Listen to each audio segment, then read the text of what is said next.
Nah, Bapak Ibu Saudara, saya mau bertanya saat ini. Siapakah di sini yang sudah menerima Yesus? Siapakah di sini yang sudah sungguh-sungguh percaya Yesus? Yakin kalau Tuhan panggil hari ini, engkau yakin bahwa engkau akan bersama dengan Tuhan di surga? Yakin? Shalom. Shalom. Ya, puji nama Tuhan. Tuhan pertemukan kita kembali pada hari ini. Nah, tema khotbah oke. Jadi minggu lalu itu yang khotbah itu penginjil Budi ya, suami saya. Sekarang yang khotbah Ibu Budi. Ya, Bapak Ibu Saudara bisa dimengerti ya, kalau sudah istri yang bicara apa yang terjadi? Lebih panjang. Ya, baik. Bapak Ibu, tema khotbah kita pagi hari ini adalah kebangkitan tubuh atau dengan kata lain kebangkitan orang mati. Ini tema kayak horor ya, kebangkitan orang mati. Nah, sehubungan dengan hal itu, maka hari ini kita akan belajar dua pertanyaan yang ada di Alkitab. Pertanyaan yang ada dari zaman dulu kala, tapi sampai sekarang pertanyaan itu masih berlaku. Nah, pertanyaan apakah itu? Bacaan Alkitab kita pada pagi ini diambil dari 1 Korintus 15 ayat 35 sampai 58. Boleh dibantu karena di situ di depan tidak nyala ya. 1 Korintus 15 ayat 35 sampai 58. Saya akan membacakannya buat Bapak Ibu Saudara. Ayat 35. Demikian bunyi firman Tuhan. Tetapi mungkin ada orang yang bertanya, bagaimanakah orang mati dibangkitkan? Dan dengan tubuh apakah mereka akan datang kembali? Bapak Ibu jemaat sekalian, ada dua pertanyaan di ayat 35 ini yang diangkat oleh Rasul Paulus. Pertanyaan pertama adalah bagaimana mungkin orang mati dibangkitkan? Lalu kalau dia dibangkitkan, dengan tubuh apakah dia atau mereka itu akan dibangkitkan? Nah, Bapak Ibu Saudara sekalian, ini adalah pertanyaan orang di Korintus 2000 tahun yang lalu. Saya ingin bertanya kepada Bapak Ibu Saudara hari ini, apakah pertanyaan ini juga ada di kepala Bapak Ibu Saudara saat ini? Ada tidak? Bagaimana mungkin orang mati dibangkitkan? Terus nanti kalau dibangkitkan itu tubuhnya bagaimana? Ada tidak pertanyaan ini di kepala Bapak Ibu Saudara? Ada tidak?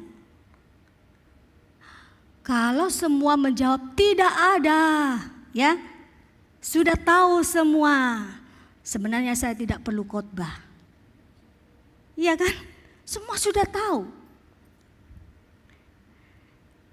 Berapa banyak yang berkata belum tahu? Angkat tangan. Oh, angkat tangan. Oh iya betul, ini pertanyaan saya. Ya, saya belum tahu. Ada? Oh semua sudah tahu ya. Kalau gitu saya turun saja ya Pak Alex, saya tidak usah khotbah. Semua sudah tahu. Ya, Bapak Ibu di sini kayaknya belum terbiasa kalau disuruh angkat tangan turun tangan ya.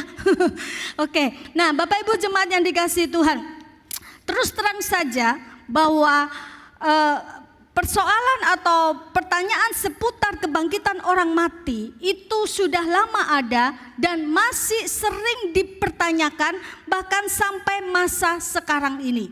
Nanti kalau kita mati itu ya bagaimana sih kita punya tubuh? Nanti kita kenal orang enggak ya? Untuk kita ketemu ini enggak? Banyak yang dipertanyakan. Nah, Bapak Ibu Saudara, ini artinya adalah bahwa topik kebangkitan orang mati itu adalah topik yang tidak mudah. Karena terus selalu dipertanyakan bahkan sampai masa sekarang. Nah, saudara jemaat sekalian, jemaat Korintus bertanya dan Rasul Paulus menjawab. Mari kita bahas pertanyaan jemaat Korintus ini yang juga menjadi pertanyaan kita sekarang. Kita mau belajar dari jawaban Rasul Paulus. Yang pertama, bagaimana mungkin orang mati dibangkitkan? Jawabannya ada di ayat 36 sampai 38. Rasul Paulus berkata demikian, "Hai orang bodoh, apa yang engkau sendiri taburkan tidak akan tumbuh dan hidup kalau ia tidak mati dahulu.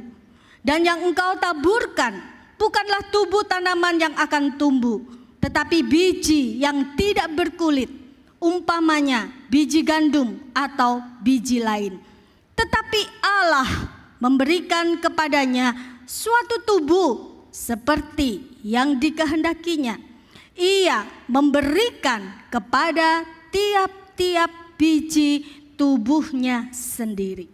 Nah, Bapak Ibu jemaat sekalian, konteks pada waktu itu ada orang-orang yang tidak percaya pada kebangkitan tubuh. Nah, kepada mereka Rasul Paulus menegur dengan keras, "Hei, kamu orang bodoh. Kenapa kamu tidak percaya pada kebangkitan orang mati?" Lalu Paulus memberi ilustrasi yang sehari-hari, yaitu dengan ilustrasi biji tanaman. Bapak Ibu Saudara, saya mau bertanya, biji tanaman ini makhluk hidup atau benda mati? Makhluk hidup atau benda mati? Jawab masing-masing ya, dalam hati ya. Tadi kalau di KUHIM tadi ada yang menjawab hidup, ada bilang mati. Nah, ini banyak anak-anak muda. Coba, apa jawabnya? Biji tanaman itu makhluk hidup atau benda mati? Bapak Ibu Saudara jemaat sekalian, biji tanaman adalah bagian dari makhluk hidup yang harus mati dulu, baru bisa tumbuh kembali. Ya, jadi biji itu harus mati dulu, baru dia bisa tumbuh kembali. Coba, kalau Bapak Ibu Saudara punya biji salak, biji rambutan, taruh saja di atas meja. Apa yang terjadi dengan biji itu? Biar berminggu-minggu, berbulan-bulan, bertahun-tahun, taruh di atas meja. Biji itu bisa tumbuh tidak? Tidak, ya. Tapi biji itu bagaimana dia bisa tumbuh? Ditanam. Ya. Harus mati dulu baru bisa tumbuh kembali. Nah, Bapak Ibu Saudara, sederhana sekali jawaban yang diberikan oleh Rasul Paulus. Seperti itulah kebangkitan tubuh yang diajarkan oleh Rasul Paulus. Jadi kalau mereka berkata tidak mungkin ada kebangkitan orang mati, maka ini jawab Rasul Paulus, kamu ini orang bodoh. Buktinya loh, dari yang mati bisa hidup.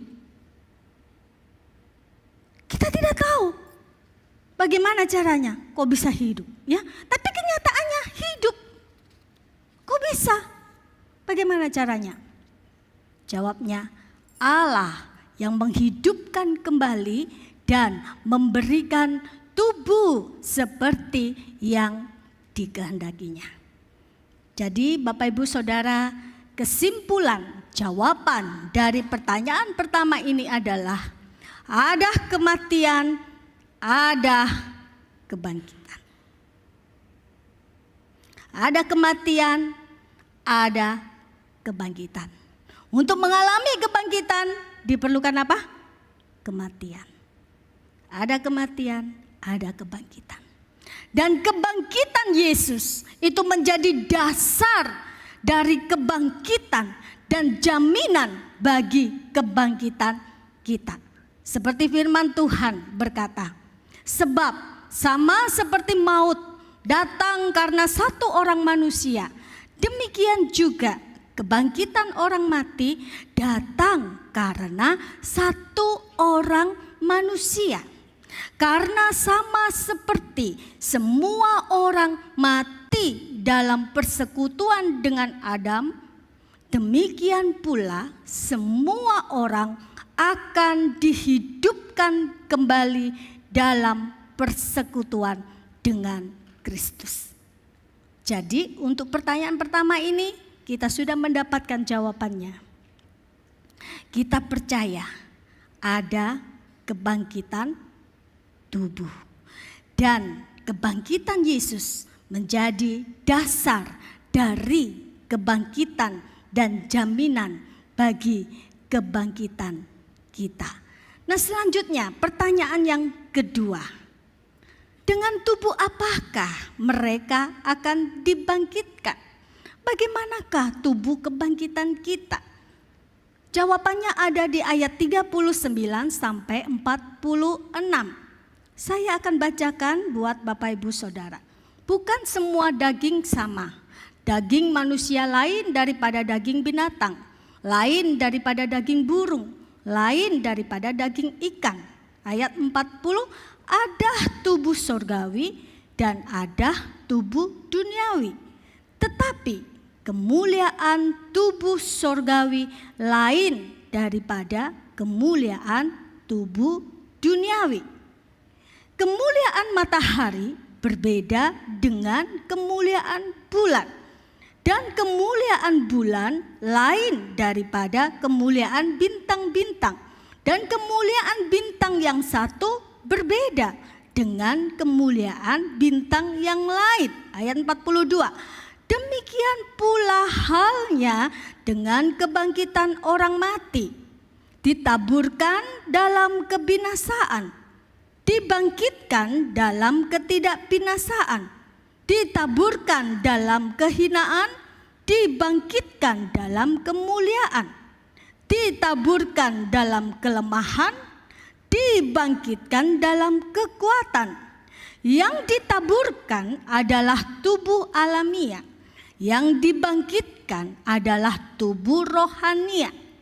Jika ada tubuh alamiah, maka ada pula tubuh rohania. Manusia pertama berasal dari debu tanah dan bersifat jasmani. Manusia kedua berasal dari sorga. Makhluk-makhluk alamiah sama dengan dia yang berasal dari debu tanah. Dan makhluk-makhluk sorgawi sama dengan dia yang berasal dari sorga. Sama seperti kita telah memakai rupa dari yang alamiah, demikian pula kita akan memakai rupa dari yang surgawi.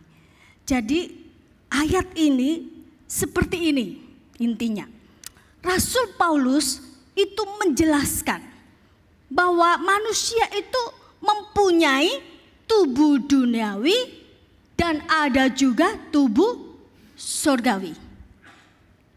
Nah, sebagaimana benda-benda penerang di langit yang berbeda kemuliaannya satu dengan yang lain, demikian pula halnya bahwa tubuh duniawi ini berbeda kemuliaannya dengan tubuh surgawi.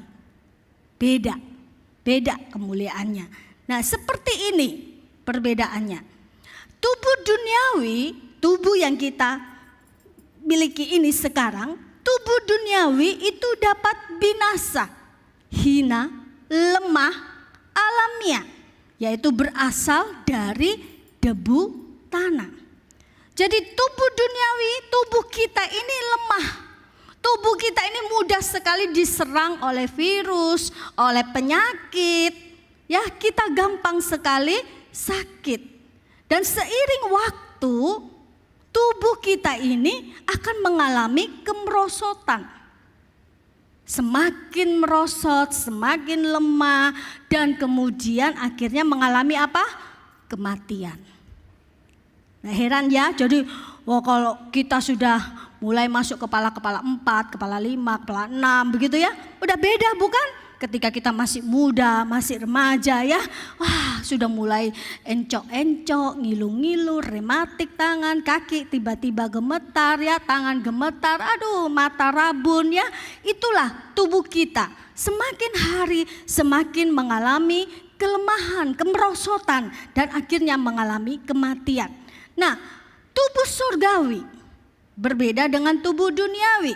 Tubuh surgawi tidak dapat binasa, kekal, mulia, kuat, rohania sifatnya, yaitu berasal dari sorga, bukan berasal dari debu tanah lagi. Jadi inilah perbedaan tubuh duniawi dan tubuh surgawi. Nah, kemudian Bapak Ibu Saudara, bagaimanakah tubuh kebangkitan kita itu nanti? Saudara Bapak Ibu sekalian, tubuh kebangkitan kita patokannya adalah tubuh kebangkitan Yesus. Ya. Patokannya adalah tubuh kebangkitan Yesus. Jadi tubuh kebangkitan Yesus adalah gambaran utama dan menjadi yang awal dari seluruh kebangkitan orang percaya maupun orang tidak percaya. Terus pertanyaannya, bagaimana sih tubuh kebangkitan Yesus? Ya. Bagaimana tubuh kebangkitan Yesus? Tubuh kebangkitan Yesus, kalau kita ini baca ya di dalam Alkitab bagaimana Yesus bangkit kemudian menampakkan diri, maka di sana kita bisa menemukan bagaimanakah tubuh kebangkitan Yesus itu. Saudara, kita bisa menemukan bahwa tubuh kebangkitan Yesus itu dapat dikenali, dapat disentuh. Makanya ketika Yesus datang menampakkan diri kepada para muridnya, para murid bisa langsung tahu itu Yesus. Thomas bisa langsung tahu dan berkata, "Ya Tuhanku, Allahku." Setelah apa? Dia melihat, dia meraba bekas paku di tangan dan kaki Yesus, juga luka di lambung Yesus. Jadi tubuh kebangkitan Yesus dapat dikenali, dapat disentuh. Maka para murid langsung bisa kenal, tahu itu Yesus. Terus pertanyaannya, loh bagaimana dengan dua orang yang dalam perjalanan menuju ke Emmaus? Kenapa mereka tidak kenal Yesus? Bapak Ibu Saudara, kemungkinan mereka itu bukan orang terdekat dengan Yesus. Kemungkinan yang pertama. Dan kemungkinan yang kedua, karena mereka itu terlalu sedih sampai mereka itu tidak bisa mengenali Tuhan dengan baik. Nah selanjutnya, bagaimanakah tubuh kebangkitan Yesus? Kalau tadi bisa dikenali, bisa disentuh, maka Bapak Ibu Saudara, tubuh kebangkitan Yesus di satu sisi kita bisa menemukan, kita belajar bahwa tubuh kebangkitannya tidak terbatas oleh ruang dan waktu. Tubuh kebangkitan Yesus bisa menembus dinding. Tiba-tiba muncul, tiba-tiba menghilang. Makanya para murid itu sempat terkejut bukan? Dan mengira Yesus itu hantu. Sampai Yesus bilang, "Aku ini bukan hantu. Hantu itu tidak punya tulang, tidak punya daging." Nah, itulah tubuh kebangkitan Yesus. Bagaimana tubuh jasmani Yesus mati, maka begitu pula kebangkitannya. Rupa yang sama, tetapi kualitas yang berbeda. Jadi Bapak Ibu Saudara, tubuh kebangkitan dan tubuh jasmani itu adalah tubuh yang sama, sekaligus berbeda. Sama dalam arti tetap sebagai tubuh kita. Ada kesinambungan, tetapi jangan lupa sekaligus berbeda kualitasnya. Bukan lagi kualitas debu tanah, tetapi kualitas tubuh mulia. Ya, tubuh yang sama. Dua hal yang sama sekaligus berbeda. Lalu ada yang bertanya demikian, wah kalau begitu berarti nanti di surga ya, Kita itu bisa kenal ya, terus nanti kita bisa ketemu dengan mantan-mantan dong. Ya, ketemu mantan-mantan gitu ya. Bapak Ibu Saudara, tidak usah tunggu di surga ketemu mantan. Di dunia saja sering ketemu mantan, tidak apa-apa kan? Saudara, atau kemungkinan kedua, mantan yang masuk surga atau saudara yang tidak masuk surga. Jangan sampai, bukan? Ya, jangan sampai. Nah, kita mau pilih mana? Ya, lebih baik kita ketemu mantan sama-sama di surga, ya. Nah, Bapak Ibu, itu tadi hanya pernyataan jok, ya, lelucon, bukan doktrin. Ya, buktinya saudara tertawa ya. Nah, mari kita kembali lagi. Nah, kemudian ada yang bertanya, bagaimana ya dengan orang yang dari lahir gak punya tangan, gak punya kaki? Waktu dibangkitkan, bagaimana tubuhnya? Bapak Ibu Saudara, Rasul Paulus tidak menyebutkan dengan detail. Maka saya tidak akan menjawab yang tidak ada di Alkitab. Kita saksikan saja nanti kelak bersama-sama. Tapi yang pasti kita tahu, cacat atau tidak cacat, Tuhan itu sanggup mengubahkan. Yang pasti kita diberi tubuh kemuliaan. Lalu bagaimana ya dengan tubuh yang ada bekas luka, ada bekas jerawat? Apa nanti tubuh kita itu juga ada bekas jerawat, ada bekas luka, ada bekas itu borokan tuh korengan ya, seperti tubuhnya Yesus tuh ada bekas paku di tangannya, di kakinya. Apa seperti itu? Bagaimana Mi? Nanti yang banyak jerawatnya, nanti bekas-bekas jerawat, nanti kita bisa apa? Ada juga bekas jerawatnya kah? Bapak Ibu Saudara, yang membuat kita itu tahu identitas Yesus adalah bekas paku di tangan dan di kakinya. Kita butuh itu. Sehingga ketika kita lihat ada bekas paku di tangan dan di kaki, kita tahu itu Yesus, itu Tuhan, itu juru selamat. Tetapi Yesus tidak butuh bekas jerawat, tidak butuh luka di tubuh kita. Jadi segala kekurangan tubuh kita itu gak penting untuk diurusi. Karena yang penting adalah kita diberi tubuh kemuliaan. Nah Bapak Ibu Saudara sekalian, kita punya gambaran kebangkitan tubuh. Tetapi kita tidak akan bisa mengerti dengan total. Mengapa? Karena kebangkitan memiliki keadaan yang melampaui apa yang kita ketahui sekarang. Kita lanjut. Ada satu lagi pertanyaan yang tersirat di dalam perikop ini. Kapankah kebangkitan tubuh itu terjadi? Ayat 51, sesungguhnya aku menyatakan kepadamu suatu rahasia. Kita tidak akan mati semuanya, tetapi kita semuanya akan diubah dalam sekejap mata pada waktu bunyi nafiri yang terakhir. Saudara Bapak Ibu sekalian, Rasul Paulus memberitahu bahwa kita tidak akan mati semua. Jadi maksudnya begini, sekarang ini ya, sebelum Tuhan datang kedua kali, kan sudah banyak nih yang mati. Ya, waktu Tuhan datang yang kedua kali, masih ada yang hidup. Jadi kita itu tidak akan mati semua. Tetapi semua, baik yang mati, baik yang masih hidup, itu akan diubah sekejap mata. Diubah. Kapan?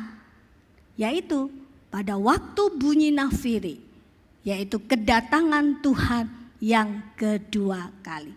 Jadi semua orang yang mati dan yang masih hidup ketika Tuhan datang yang kedua kali itu akan diubah dalam sekejap mata. Dan orang percaya akan menikmati keselamatan kekal. Dan orang yang tidak percaya akan dibinasakan. Nah, Bapak Ibu Saudara sekalian, musuh terbesar manusia yaitu maut, kematian, itu telah dikalahkan oleh Kristus melalui kematian dan kebangkitannya. Kita harus tahu bahwa kematian Kristus bukan hanya menebus jiwa kita, tetapi kematian Kristus juga menebus tubuh kita yang lemah dan berdosa, diganti dengan tubuh kemuliaan yang tidak dapat binasa. Jadi bukan hanya jiwa saja yang ditebus, tapi tubuh kita yang lemah, yang berdosa ini Tuhan tebus dan akan diganti dengan tubuh kemuliaan. Lalu bagaimanakah supaya kita bisa mendapatkan tubuh kemuliaan? Bagaimana kita bisa mendapatkan tubuh kemuliaan? Ya, satu kuncinya, percaya kepada Yesus Kristus. Mengapa? Karena Yesus Kristus adalah gambaran yang utama dari tubuh kebangkitan kita. Nah, saudara, Bapak Ibu jemaat sekalian, di akhir bagian ini Rasul Paulus menutup bagian ini dengan nasihat. Karena itu, saudara-saudaraku yang kekasih, berdirilah teguh, jangan goyah, dan giatlah selalu dalam pekerjaan Tuhan. Sebab kamu tahu bahwa dalam persekutuan dengan Tuhan, jerih payahmu tidak sia-sia. Bapak Ibu jemaat sekalian, mengapa Rasul Paulus menasehatkan ini? Karena pada saat itu ada jemaat-jemaat yang mulai digoyahkan imannya dengan ajaran-ajaran yang menolak, yang tidak mempercayai akan kebangkitan Yesus.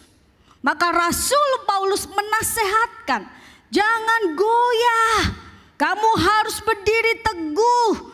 Imanmu di dalam Kristus tidak akan sia-sia. Dan apa yang kau lakukan buat Tuhan itu tidak akan sia-sia. Nah, Bapak Ibu Saudara, saya mau bertanya saat ini. Siapakah di sini yang sudah menerima Yesus? Siapakah di sini yang sudah sungguh-sungguh percaya Yesus? Boleh angkat tangan? Wih, banyak yang belum percaya ini. Ragu-ragu ya, ada segini. Siapa yang sungguh-sungguh percaya Yesus? Angkat tangan. Ya, oke. Saudara percaya Yesus? Betul? Yakin? Yakin? Yakin percaya Yesus? Yakin kalau Tuhan panggil hari ini, engkau yakin bahwa engkau akan bersama dengan Tuhan di surga? Yakin? Yakin? CCAI susu, boleh turunkan tangan. Yakin? Yakin ya? Nah, kalau engkau yakin, maka Rasul Paulus menasihatkan, jangan imanmu itu digoyahkan oleh apapun. Tetap berdiri teguh, jangan goyah. Bapak Ibu Saudara, Yesus Kristus itu sudah mati dan bangkit. Kita yang percaya suatu hari kelak akan tinggal di surga mulia, menerima tubuh kemuliaan, menerima mahkota kekal sesuai dengan apa yang kita lakukan dengan iman bersama Roh Kudus. Sampai di sini, Bapak Ibu Saudara, apakah Bapak Ibu Saudara sudah mengerti? Kalau Bapak Ibu Saudara sudah mengerti, maka saya akan lanjut kepada hal yang sangat penting.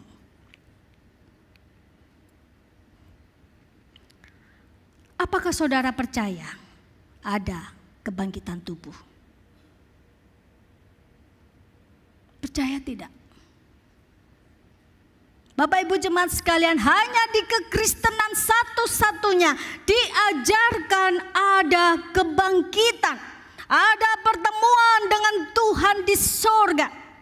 Dan itu adalah janji Tuhan sendiri untuk kita. Percayakah engkau kepada Yesus? Kalau engkau sungguh-sungguh percaya, maka engkau akan memiliki tubuh kemuliaan. Nah, refleksi yang kedua yang penting. Apakah saudara mau mulai mempersiapkan tubuh kebangkitan itu dari sekarang? Mulai dipersiapkan. Bagaimana caranya?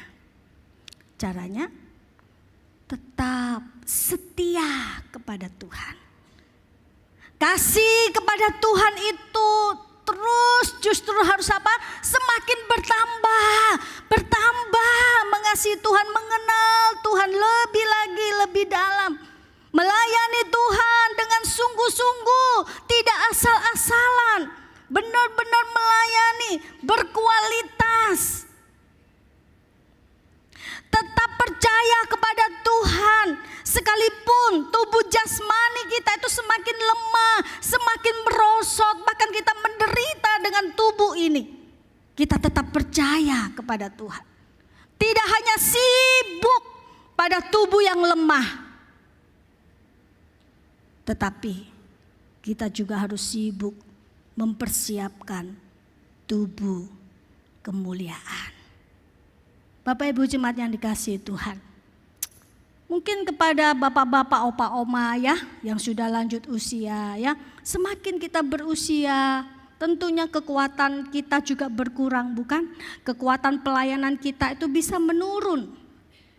Tetapi pelayanan kita itu harusnya bisa semakin berkualitas. Kita melayani dengan lebih baik. Kita bisa menjadi contoh bagi anak-anak muda. Kita tidak punya energi yang banyak, tetapi kita bisa tetap menjadi apa? Pemimpin, menjadi mentor, menjadi teladan bagi anak-anak muda. Menjadi pelayan yang berkualitas. Bagi anak-anak muda, remaja, pemuda, betapa banyak sekali di ruangan ini.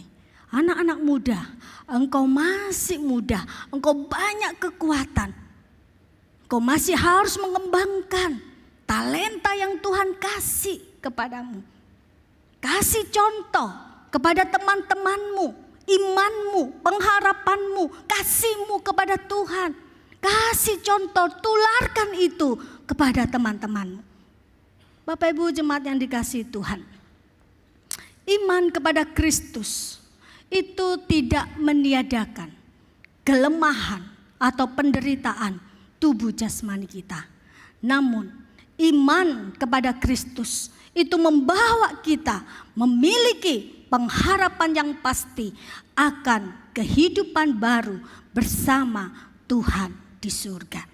Saudara, kita tidak bisa memungkiri bahwa kita bisa sedih, kita bisa menderita dengan tubuh yang lemah ini.